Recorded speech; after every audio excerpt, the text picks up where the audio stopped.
கல்வி கடன் மற்றும் கல்வி உதவித்தொகைகள் குறித்த கற்க கசட நிகழ்ச்சி தொடர்கிறது. திரு சீனிவாசன் அவர்கள், இந்த கல்வி கடன் வாங்க விரும்பக்கூடிய மாணவர்கள் அவர்களுக்கான அடிப்படையாக தேவையானவை என்னென்ன அப்படிங்கிறத சொல்லுங்க சார். இப்போ வந்து டாக்குமெண்ட்ஸ் கேட்குறீங்களா? ஆமா, டாக்குமெண்ட்ஸ் நார்மலி அட்மிஷன் ஆன பிறகு தான் அவங்க வந்து வங்கிகள் வந்து கல்வி கடன் அப்ளிகேஷன் எடுத்துக்கிறாங்க. நார்மலி நாங்கள் என்ன சொல்றோம்னாக்கா, நீங்க ஆன்லைன்ல கூட அப்ளை பண்ணலாம். அப்பதான் உங்களுக்கு வந்து இப்போ பேங்க்ல இருந்து சில அக்னாலஜ்மெண்ட் கொடுக்கலங்கிறாங்க, அதுங்கிற அந்த பிரச்சனைகள்லாம் தவிர்க்கப்பட்டு விடும். அப்புறம் எந்த நியரஸ்ட் வீட்டினுடைய நியரஸ்ட் பேங்க், இப்போ சர்வீஸ் ஏரியா கான்செப்ட் கூட எடுத்துட்டாங்க. அந்த ஊர்ல எந்த பேங்க் இருக்கோ அந்த ஊர்ல வந்து அவங்க அப்ளை பண்ணலாம். ரேஷன் கார்டு அந்த மாதிரி அவங்க இன்னொன்று வந்து இன்ட்ரெஸ்ட் சப்சிடி வாங்கணும்னாக்க பேரண்ட்ஸுடைய ஆனுவல் இன்கம் 4.5 லட்சம் ரூபாய் 4.5 லட்சம் ரூபாய்க்கு கம்மியா இருந்ததுன்னா அவங்களுக்கு இன்ட்ரெஸ்ட் தள்ளுபடி இருக்கு. ப்ரொஃபஷனல் அண்ட் டெக்னிக்கல் கோர்சஸ் அதுக்கு வந்து இன்கம் சர்டிபிகேட் தாசில்தார்ட்ட வாங்கணும். நிறைய பேர் என்ன பண்ணிடுறாங்க, முதல்லயே தாசில்தார்ட்ட வாங்கி கொடுக்காம அர்ஜென்ட்ல லோன் வாங்கிடுறாங்க. பின்னால அவங்க கொடுக்காம விட்டுட்டு அப்புறம் இன்ட்ரெஸ்ட் சப்சிடியும் பேங்க் கிளைம் பண்ண முடியாம நிறைய பேருக்கு இந்த மாதிரி கம்ப்ளைண்ட்ஸ் எல்லாம் வருது. கொடுக்கும்போதே அந்த சர்டிபிகேட் இப்ப வாங்கி வச்சுடலாம். வாங்கி வச்சுன்னா அப்ளிகேஷன் இப்ப கவுன்சிலிங் முடிஞ்ச உடனே தான் கொடுக்க போறாங்க. இப்ப அப்ளிகேஷன் இன்கம் சர்டிபிகேட் சேர்த்து கொடுக்கணும். இன்னொன்னு வந்து சில வங்கி இப்ப ரிசர்வ் பேங்க் ரீசெண்டா இன்ஸ்ட்ரக்ஷன் கொடுத்திருக்காங்க, பான் கார்டு கொடுக்கணும்னு.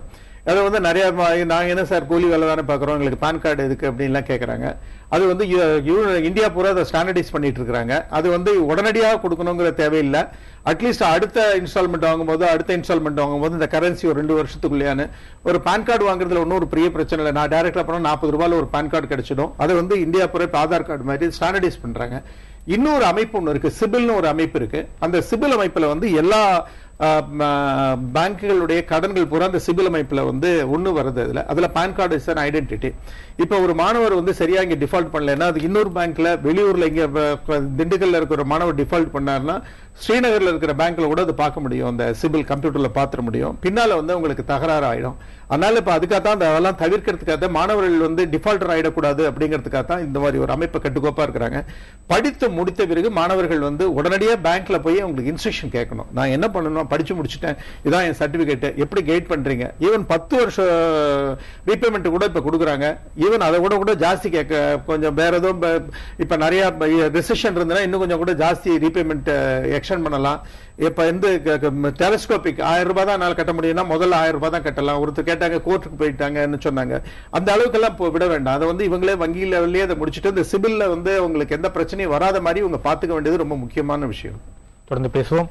தற்போது கார்த்தீஸ்வரி என்ற நேயர் ஒரு கேள்வியோடு காத்திருக்கிறார். உங்களுடைய கேள்வி என்ன சொல்லுங்க. Hello sir. சொல்லுங்க, உங்களுடைய கேள்வி என்ன? சார், நாங்க என் பையன் இன்ஜினியரிங் படிக்கிறான் சார், சேர்த்திருக்கோம் மேனேஜ்மெண்ட்ல. சரி. அது போன வருஷத்துல இருந்து லோன் தரம்ட்டு எல்லாம் எழுதி வாங்கினாங்க சார். பேன் கார்டு எல்லாம் கொடுத்தோம், இன்னும் இல்லைன்ட்டாங்க சார். இப்போ நம்ம 2-3 தடவை இதே தான் சொல்லியிருக்கிறோம். மேனேஜ்மெண்ட் கோட்டால போனவங்க வந்து கவுன்சிலிங் வழியாக போய் அதை ரிஜெக்ட் பண்ண பிறகு மேனேஜ்மெண்ட் கோட்டால சேர்ந்திருந்தாதான் அவங்களுக்கு வந்து ஐபிஎஸ் ஸ்கீம்ல லோன் கொடுப்பாங்க, எஜுகேஷனல் லோனு. மேனேஜ்மெண்ட் கோட்டால நேரடியாக போய் சேர்றவங்களுக்கு வந்து ஐபிஎஸ் ஸ்கீம்ல தகுதி இல்லை.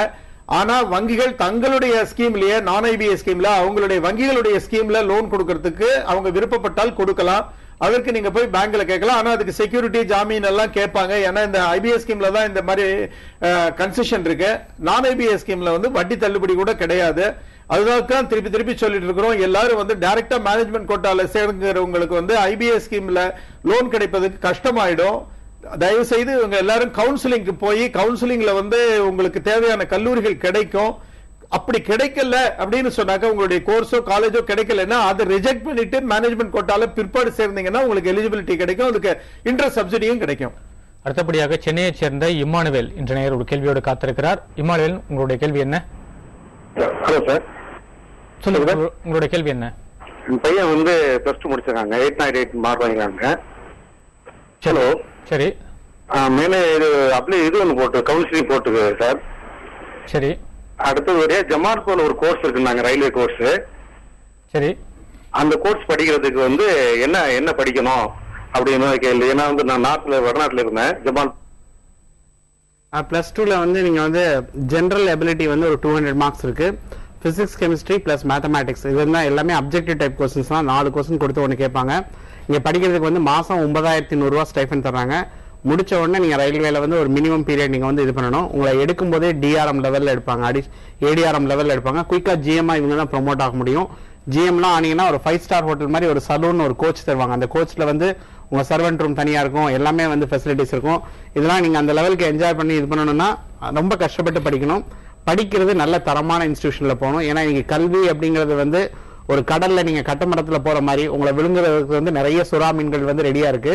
இதுல நீங்க இதை தவ்வி தாண்டி போகணும் அப்படின்னா ரொம்ப நீங்க சிரத்தை எடுத்து கல்வி மட்டும்தான் படிக்கிறத மட்டும் நீங்க குறிக்கோளா வச்சீங்கன்னா இது எல்லாமே உங்களுக்கு வந்து வழி ஈஸியா கிடைக்கும்.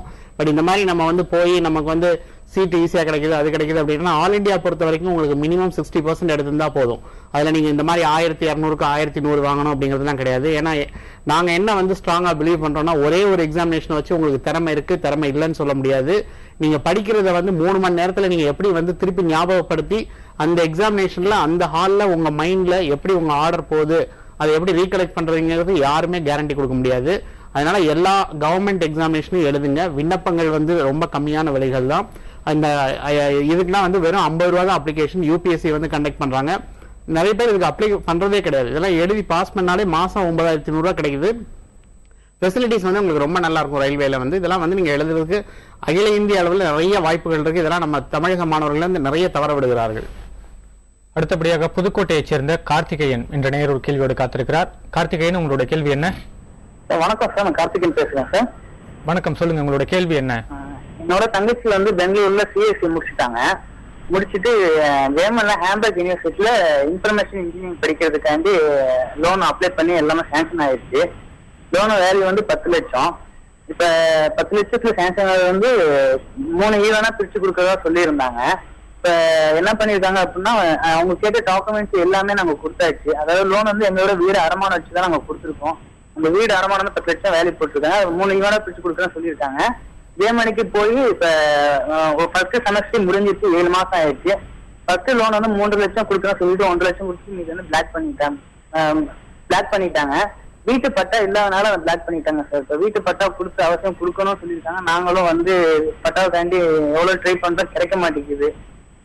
அதுக்கு என்ன சார் பண்றது?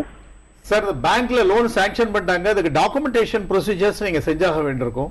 வங்கிகளுடைய டேர்ம்ஸ் என்ன அப்படிங்கிற 10 லட்சங்கிறதுக்கு வந்து நீங்க எஜுகேஷன் லோனுக்கு வந்து உங்களுக்கு சொத்து ஜாமீன் நிச்சயமா கேட்பாங்க எந்த வங்கியா இருந்தாலும்.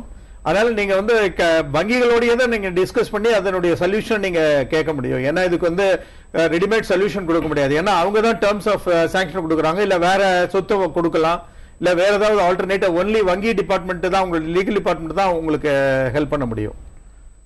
அடுத்தபடியாக காரியாப்பட்டியைச் சேர்ந்த வனிதா என்ற நேயர் ஒரு கேள்வியோடு காத்திருக்கிறார். வனிதா, உங்களுடைய கேள்வி என்ன? ஹலோ சார், நான் வினிதா பேசுறேன் சார். சொல்லுங்க, உங்களுடைய கேள்வி என்ன? நான் இப்ப இன்ஜினியரிங் செகண்ட் இயர் படிச்சிட்டு இருக்கேன் சார். சரி, என்னோட லோன் வந்து நாங்க சேரும் காலேஜ் அட்மிஷன் அப்பவே அப்ளை பண்ணிட்டோம்.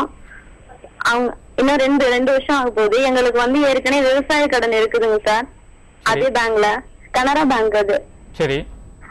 அந்த விவசாய கடன் இருக்கிறதுனால எங்களுக்கு லோன் தர முடியாதுன்னு சொல்லி 2 வருஷமா நாங்க நிறைய மனு கொடுத்துட்டே இருக்கோம். அவங்க அதே ஆன்சர் தான் சொல்லிட்டு இருக்காங்க. விவசாய கடன் இருக்கிறதுனால உங்களுக்கு வந்து லோன் தரமாட்டேன்னு சொல்ல ரெஃப்யூஸ் பண்றதுக்கு எந்த வங்கிகளுக்கும் அதிகாரம் கிடையாது. விவசாய கடனாக இருக்கலாம், இல்லைன்னா செல்ஃப் ஹெல்ப் குரூப்பாக இருக்கலாம். அதுல வர சில இரெகுலாரிட்டி இருக்கு அப்படிங்கிறதுக்காக பெற்றோர்களுக்கு அந்த மாதிரி இரெகுலாரிட்டி இருக்குன்னு மாணவர்களுக்கு ரெஃப்யூஸ் பண்ண முடியாது. இதை நீங்க வந்து ரிசர்வ் பேங்குக்கும் நீங்க எழுத முடியும். இது வேணும்னாக்க நீங்க info@eltf.in எங்க மோரிக்கு ஃபுல் டீடைல்ஸ் கொடுத்தீங்கன்னா நாங்களே ரிசர்வ் பேங்குக்கும் அதை அனுப்புறோம். அதை இது வந்து அந்த மாதிரி ரெஃப்யூஸ் பண்ண முடியாது. வங்கிகள்கிட்ட நீங்க சொல்லுங்க, இந்த மாதிரி ரூல்ஸே கிடையாது, தயவு செய்து கொடுங்க, இல்லைன்னா நாங்க மேலதிகாரிகளுக்கு எடுத்துட்டு போறோம்னு சொல்லுங்க. அதர்வைஸ் நீங்க எலிஜிபிலிட்டா இருக்கீங்களாங்கிறது எங்களுக்கு தெரியல. பட் இருந்தாலும் அந்த இந்த குறிப்பான இதுல வந்து நிறுத்த முடியாது. கல்விக்கடன் மற்றும் கல்வி உதவித் தொகைகள் குறித்த பல்வேறு தகவல்களை நம்மோடு பகிர்ந்து கொண்ட திரு நெடுஞ்செழியன், திரு ஸ்ரீனிவாசன், உங்கள் இருவருக்கும் மிக்க நன்றி. நேயர்களே, விடை பெறுவதற்கு முன்பாக மாவட்ட வாரியாக பல்வேறு படிப்புகளை வழங்கும் கல்வி நிறுவனங்கள் பற்றி பார்த்து வருகிறோம். இன்றைய தினம் கல்வியில் வளர்ச்சி அடைந்த மாவட்டங்களில் ஒன்றான விருதுநகரில் உள்ள அரசு உதவி பெறும் கல்வி நிறுவனங்கள் குறித்த ஒரு செய்தி தொகுப்பை இப்போது பார்க்கலாம். விருதுநகர் மாவட்டத்தில் 13 கலை மற்றும் அறிவியல் கல்லூரிகள் உள்ளன. 10 பொறியியல் கல்லூரிகள் உள்ளன. 4 மேலாண்மை கல்லூரிகளும் 4 ஹோட்டல் மேனேஜ்மெண்ட் கல்லூரிகளும் 13 பாலிடெக்னிக் கல்லூரிகளும் உள்ளன. 4 நர்சிங் கல்லூரிகளும் பிஎட் மற்றும் டிடெட் படிப்புகளை வழங்கும் 24 ஆசிரியர் பயிற்சி நிறுவனங்களும் இயங்கி வருகின்றன. கலை அறிவியலை பொறுத்தவரை விருதுநகர் மாவட்டத்தில் அரசு கல்லூரி எதுவும் கிடையாது. அரசு நிதி உதவியின் கீழ் விருதுநகரில் இந்து நாடார்கள் செந்தில்குமார நாடார் கல்லூரி மற்றும் விருதுநகரில் உள்ள விவிவி மகளிர் கல்லூரி செயல்படுகின்றன. ராஜபாளையம் ராஜு கல்லூரி, சிவகாசி ANJA கல்லூரி உள்ளிட்ட 7 கல்லூரிகள் அரசு நிதி உதவி பெறும் கல்லூரிகளாக உள்ளன. விருதுநகரில் உள்ள காமராஜ் பொறியியல் கல்லூரி, சிவகாசியில் உள்ள PSR பொறியியல் கல்லூரி உள்ளிட்ட 10 தனியார் பொறியியல் கல்லூரிகள் செயல்பட்டு வருகின்றன. ஸ்ரீ காளீஸ்வரி கல்லூரி உள்ளிட்ட 4 கல்லூரிகள் ஹோட்டல் மேனேஜ்மெண்ட் படிப்பை வழங்குகின்றன. ANJA கல்லூரி உள்ளிட்ட 7 கல்லூரிகளும் மேலாண்மை படிப்பை வழங்குகின்றன. நர்சிங் கல்லூரியை பொறுத்தவரை சுரன் என்ற தனியார் கல்லூரி மட்டும் விருதுநகர் மாவட்டத்தில் உள்ளது. சிவகாசியில் உள்ள அருள்மிகு கலசலிங்கம் பார்மசி கல்லூரி உள்ளிட்ட 2 கல்லூரிகள் பார்மசிக்காக உள்ளன. விருதுநகரில் உள்ள அரசன் கணேசன், ஸ்ரீவஸ்தா உள்ளிட்ட 13 பாலிடெக்னிக் கல்லூரிகள் உள்ளன. ஏஞ்சல் ஆசிரியர் பயிற்சி நிறுவனம் உள்ளிட்ட 24 ஆசிரியர் பயிற்சி நிறுவனங்கள் உள்ளன. புதிய தலைமுறைக்காக ரமேஷுடன் விக்ரம் ரவிசங்கர்.